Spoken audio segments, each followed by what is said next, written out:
Mutual fund आज एक बहुत ही ल्यूक्रेटिव ऑप्शन हो चुका है इन्वेस्टमेंट के लिए। लेकिन बहुत सारे लोग इसकी छोटी छोटी बातों को नहीं समझ पाते हैं और अपने लिए राइट म्यूचुअल फंड का सिलेक्शन नहीं कर पाते हैं। जैसे कि एनएवी क्या है, एयूएम क्या है, या एक्सपेंस रेशियो क्या है, और ये सारी बातें उनके इन्वेस्टमेंट को या उसके प्रॉफिट को किस तरह से इंपैक्ट करती है। आई एम श्योर आज का वीडियो देखने के बाद आपको ये सारी बातें क्लियर हो जाएंगी और अब आप अपने लिए एक राइट म्यूचुअल फंड का सिलेक्शन कर पाओगे या अपने फाइनेंशियल एडवाइजर के साथ एक प्रो की तरह बात कर पाएंगे।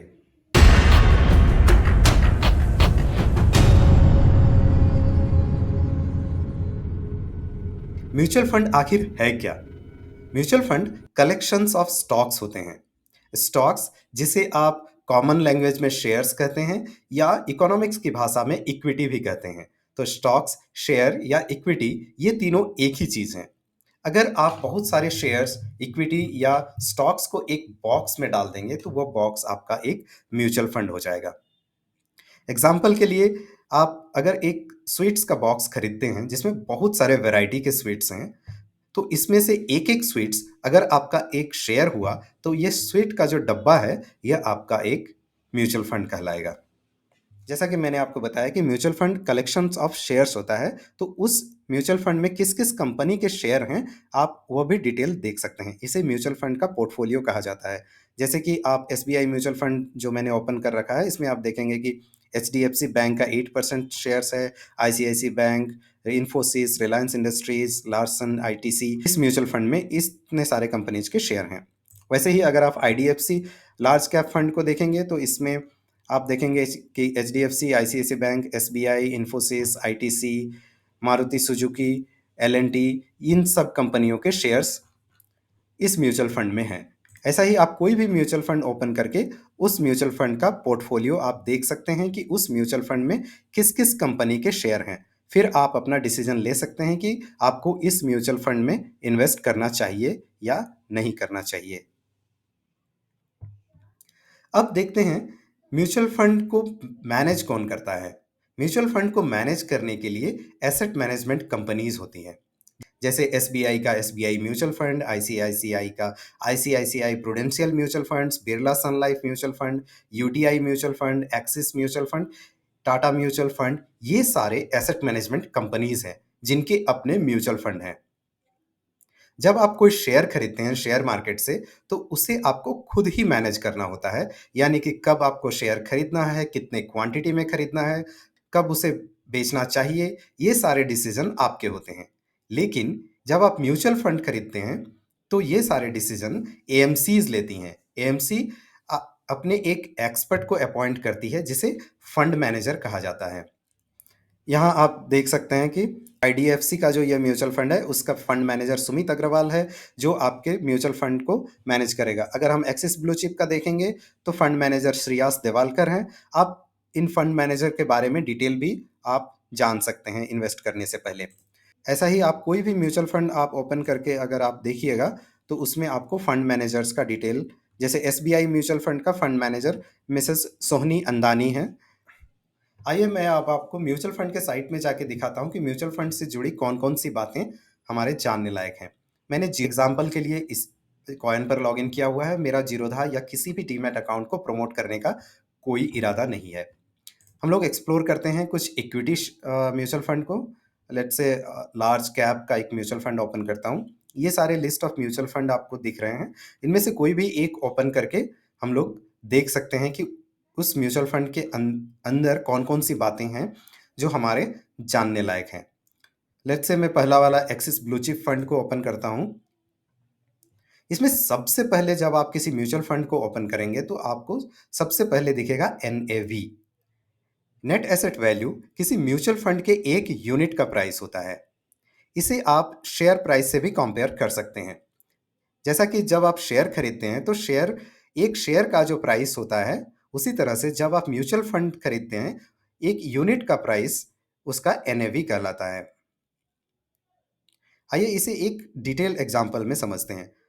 सपोज आप एक स्वीट्स का बॉक्स खरीदने गए जिसकी प्राइस है 100 रुपीज़। आप और आपके 4 दोस्त मिलकर ये स्वीट्स का बॉक्स खरीदना चाहते हैं। सबने ₹25 इक्वली दिया और आपने ₹100 का वो पैकेट खरीद लिया।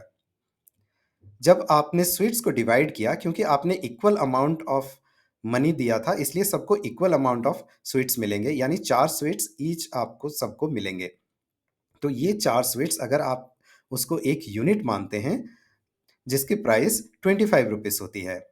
तो सपोज़ आपने इस म्यूचुअल फंड में ₹100 इन्वेस्ट किया है, तो आपको ₹25 पर यूनिट के हिसाब से आपको इस म्यूचुअल फंड का 4 यूनिट मिलेगा। लेकिन एनएवी शेयर प्राइस से थोड़ा डिफरेंट होता है, क्योंकि शेयर प्राइस हर समय फ्लक्चुएट करता है, यानी चेंज होता रहता है, जबकि एनएवी हर समय चेंज नहीं होता है। ये एक दिन में एक बार ही चेंज होता है, end of the business day को। और सबसे इंपॉर्टेंट बात है कि एनएवी किसी म्यूचुअल फंड का फ्यूचर प्रॉस्पेक्ट्स को नहीं दिखाता है, यानी कि एनएवी ज़्यादा है या कम है, उससे आपको यह पता नहीं चलेगा कि आपका म्यूचुअल फंड फ्यूचर में अच्छा परफॉर्म करेगा या नहीं। एनएवी ओनली उसके एक यूनिट का प्राइस होता है। और जब प्रॉफिट कैलकुलेट होता है, तो हर इन्वेस्टर्स में उनके जितने यूनिट होते हैं, उस हिसाब से उस प्रॉफिट को डिस्ट्रीब्यूट किया जाता है। म्यूचुअल फंड में एक बहुत इंपॉर्टेंट टर्मिनोलॉजी है सीएजीआर, जैसा कि आप यहाँ देख रहे हैं सीएजीआर। आप इसे 5 ईयर्स, 3 ईयर्स, आप इसे परसेंटेज में आप इसे देख रहे हैं।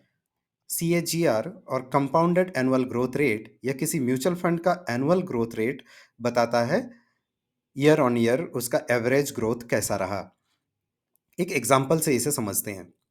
सपोज आपने ₹1000 इन्वेस्ट किया 5 ईयर्स बिफोर 2018 में, और आज उसकी वैल्यू है 1800।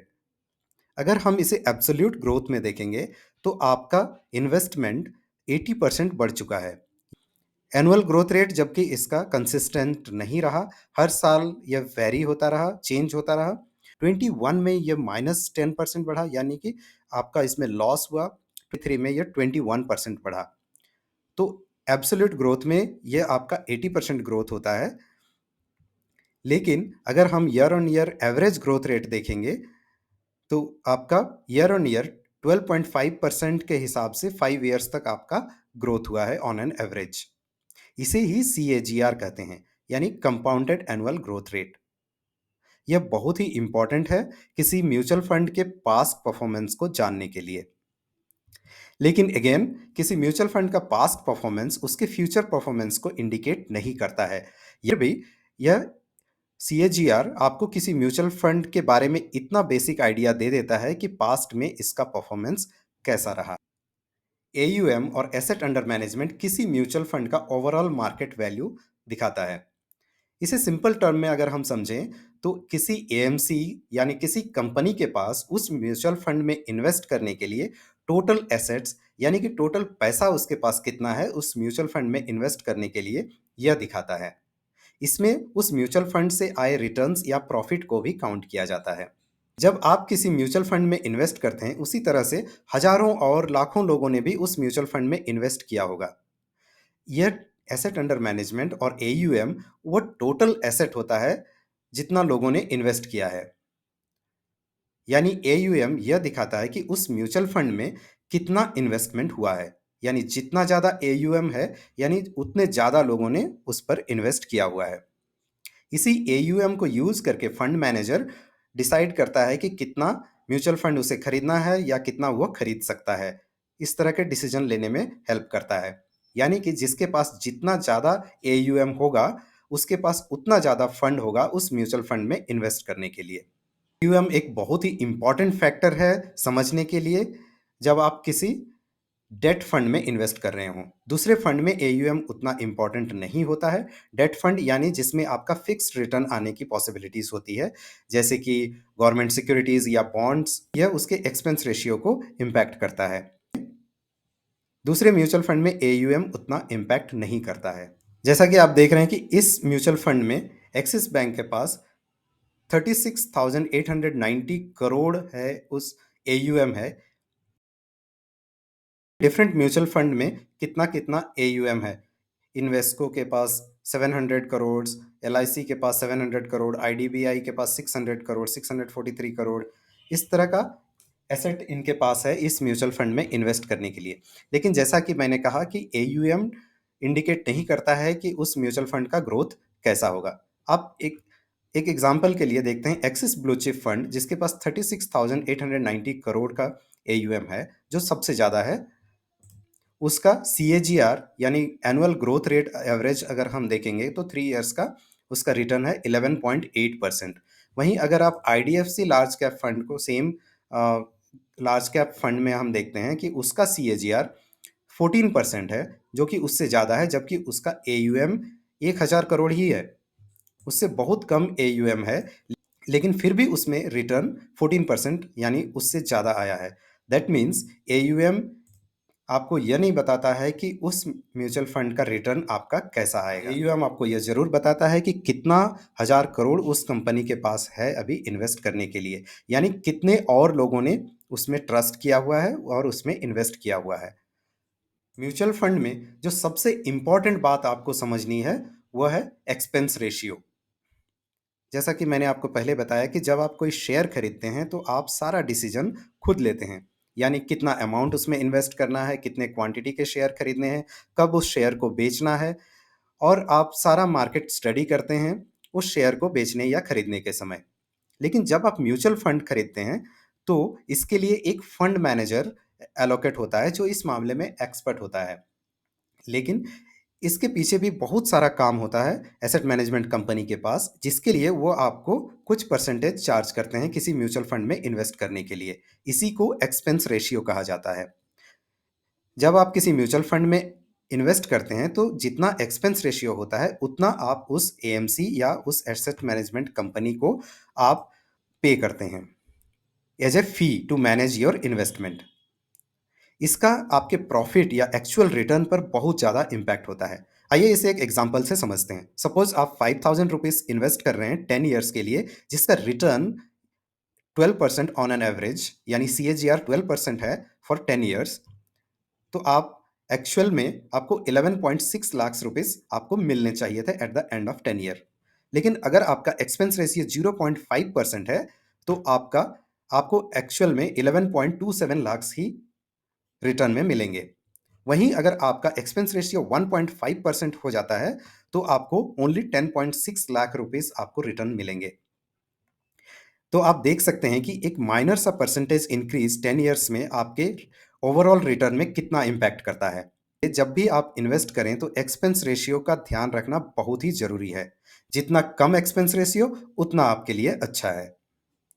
अगर म्यूचुअल फंड और इंडेक्स फंड का कंपैरिजन करें तो इंडेक्स फंड का एक्सपेंस रेशियो हमेशा ही कम होता है, क्योंकि इंडेक्स फंड को मैनेज करना बहुत ही आसान है और उसके लिए फंड मैनेजर को बहुत सारा मेहनत नहीं करना पड़ता है। इसलिए एक्सपेंस रेशियो हमेशा इंडेक्स फंड का बहुत ही कम होता है, 0.1%, 0.2% इतना ही होता है। जबकि म्यूचुअल फंड में, उसमें भी इक्विटी फंड में, बहुत ही ज़्यादा एक्सपेंस रेशियो होता है। तो जैसा मैंने आपको बताया कि एक म्यूचुअल फंड से रिलेटेड कौन कौन सी इंपॉर्टेंट बातें आपको जाननी चाहिए। सबसे पहला था एनएवी यानी नेट एसेट वैल्यू, जो किसी म्यूचुअल फंड के पर यूनिट वैल्यू को दिखाता था।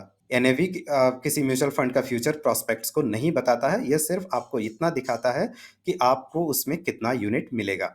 सीएजीआर यानी कंपाउंड एनुअल ग्रोथ रेट, यह year on year average growth rate को दिखाता है किसी म्यूचुअल फंड का। यह बहुत ही इंपॉर्टेंट फैक्टर होता है किसी म्यूचुअल फंड के पास्ट परफॉर्मेंस को जानने के लिए। जैसा आप देख रहे हैं कि लास्ट 5 ईयर्स का अगर growth rate on an average अगर आप देखेंगे तो इसमें 10.2% है। लास्ट 3 इयर्स का एवरेज ग्रोथ रेट 14.45% है।